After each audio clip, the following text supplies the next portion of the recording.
Hello, my friends. This is episode 34. This one, the next one, that's it.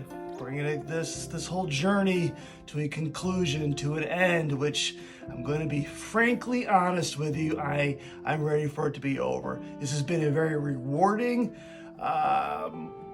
last few weeks, last few months doing this, but I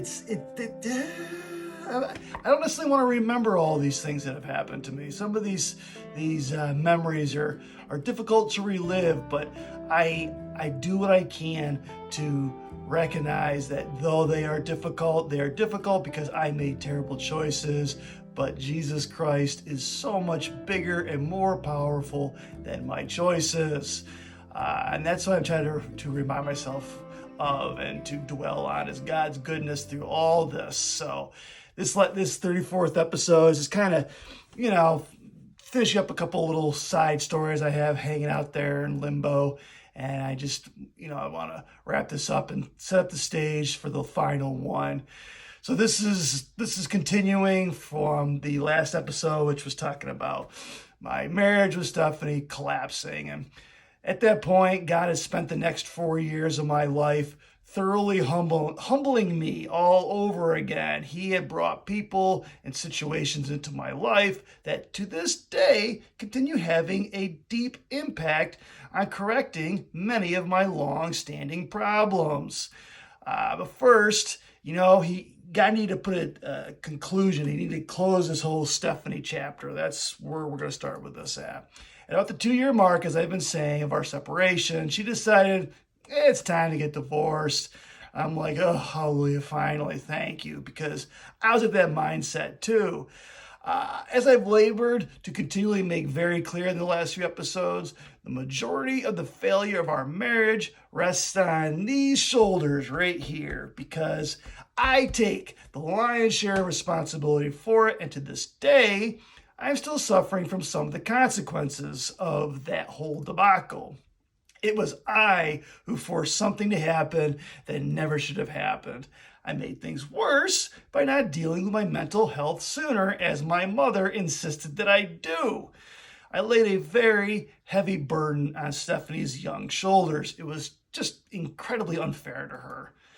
So she called me up, we talked on the phone, we agreed that she needed to come back to Ohio and have our marriage dissolved. And it needed to be soon so that we both could get on with our lives. We were just kind of both in this holding pattern, or both in limbo. So we set the date, she came for a quick visit, and we concluded the marriage where it began, in a courthouse. Thankfully, it was completely amicable and drama-free. And though I was completely destroyed and utterly broken when she got in her car and drove back to New York City for the last time, I felt this sense of relief too. The long 2 years of this pain and agony and sadness was over.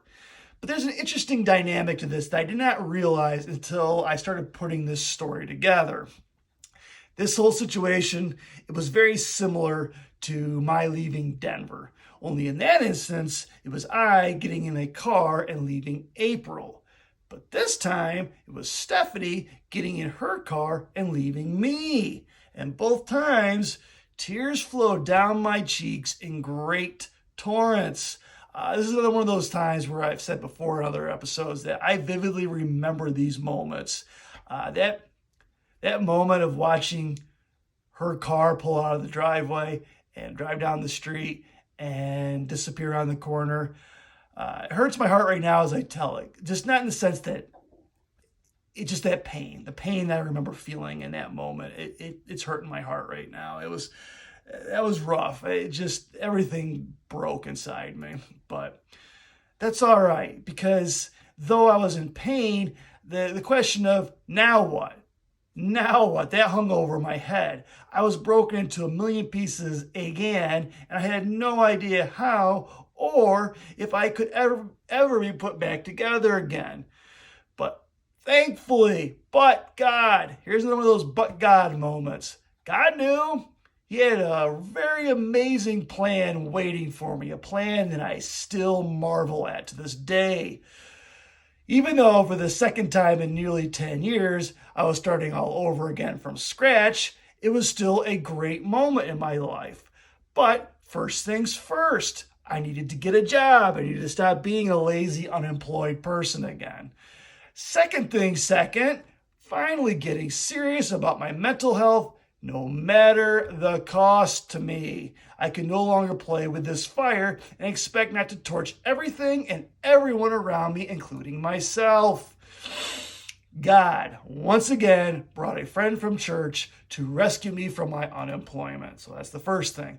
This job, however, unlike the one my dear friend gave me, which was a machine shop type job, this job was right up my alley. I am being serious here. There's no exaggeration. I have never had a job in my entire life that was a more perfect fit for me and my personality. This friend, he was starting a business that managed foreclosed homes. Basically, what that means, as I've told many people over the years, these homes, they were kind of like foster children. We took in a forgotten and abused home, cleaned it up, and continued taking care of it until somebody adopted it, i.e. bought it. The stories I have for these houses we've cleaned out, for the ridiculously cool stuff we found in some of the most dangerous parts of Cleveland, they could fill up several books. We've run into gang members who didn't like us being in their neighborhood.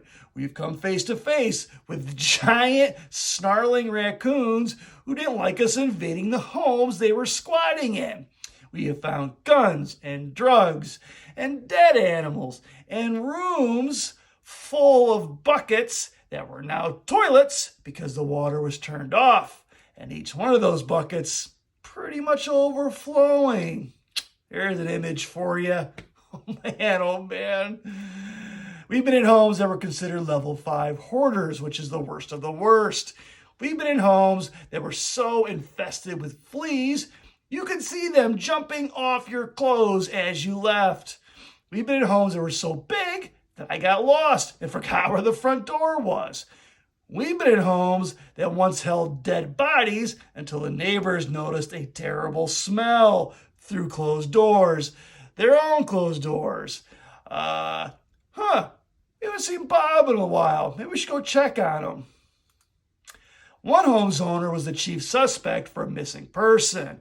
He died before the FBI could ever prove he did it.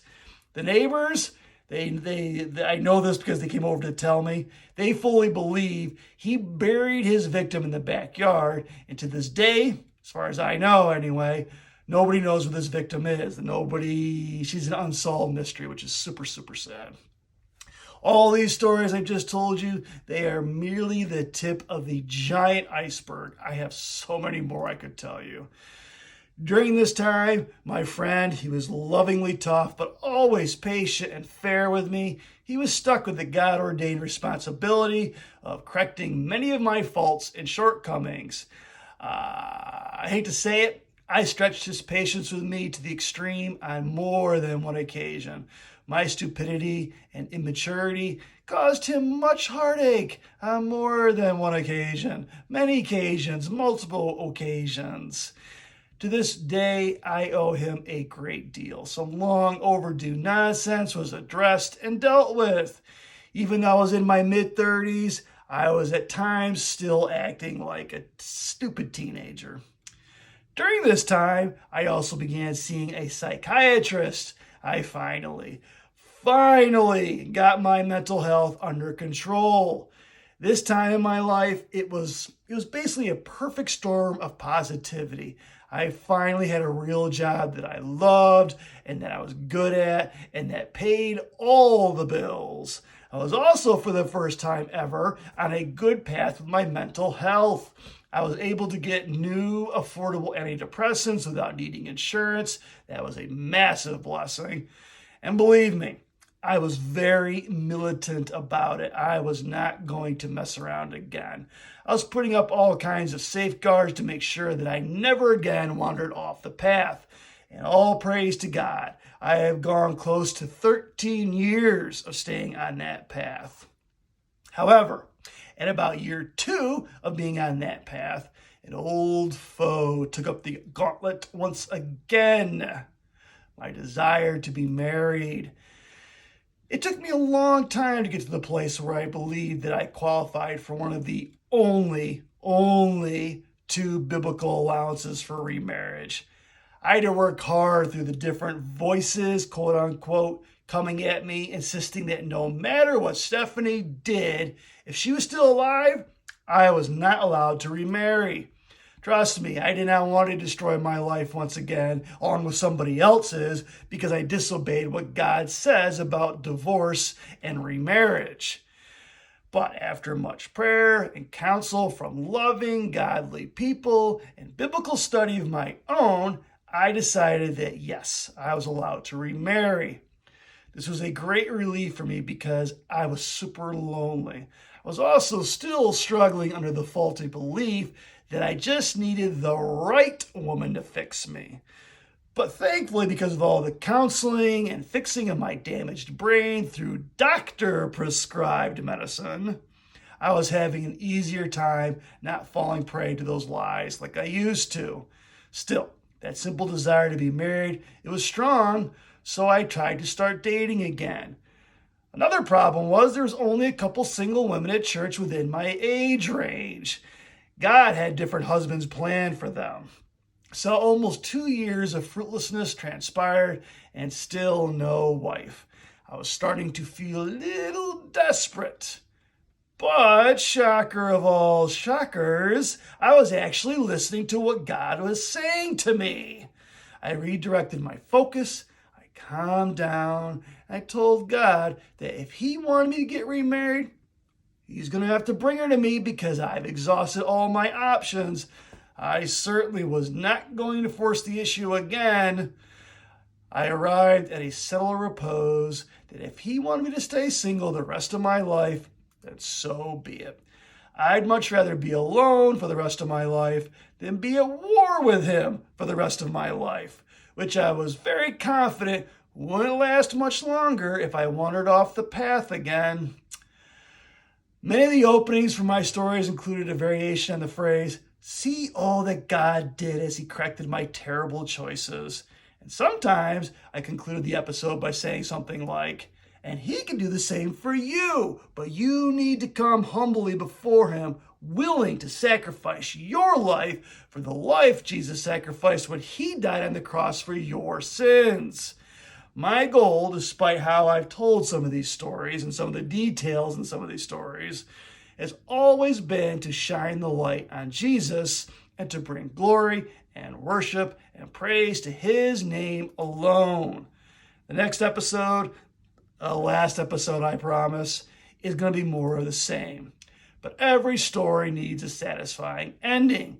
And though this is not the end of my life, by God's constant working in my heart and mind, it is the end of my mishandling of my mental health. So, after I came to that settled repose, that it was going to have to be God who brought someone to me because I'm not going to force the issue again. Not even a year of that new obedient attitude went by before God symbolically opened the heavens and finally introduced me to the one He had planned for me all along. I'll unveil her to you next time.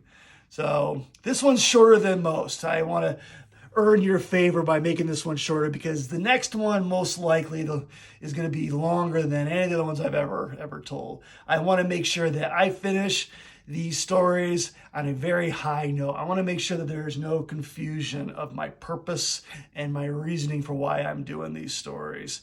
Yes, the reason, one of those reasons is to encourage you to get help with your mental health, to not play with the fire as I played with for many, many, many years, and all the terrible choices and fallouts and repercussions of goofing around my mental health brought to me.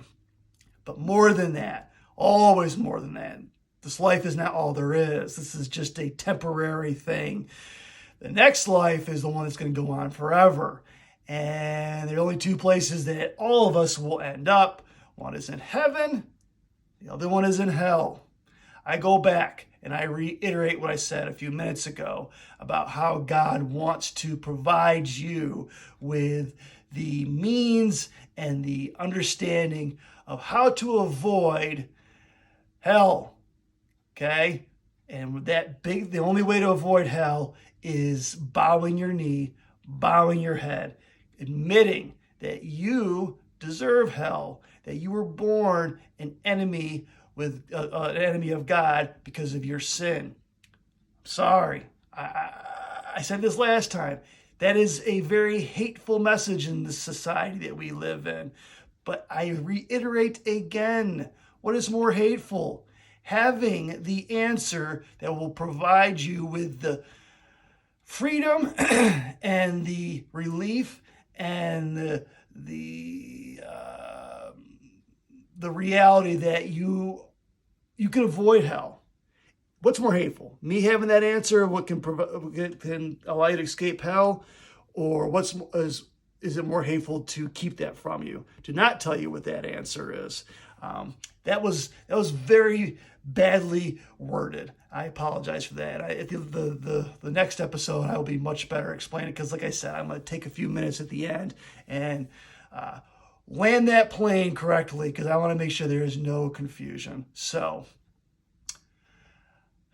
I stumble to the end and I say, please get help with your mental health, but more importantly, find the answer. The answer is in Jesus Christ. Accept that answer. Accept it, no matter what your heart tells you, no matter what your mind tells you, no matter what society tells you, no matter what TV tells you, no matter what social media tells you. Jesus is the only answer. There is no other answer. There is no other way. So, all right. Thank you. Thank you for suffering through that conclusion of this episode with me. Come back.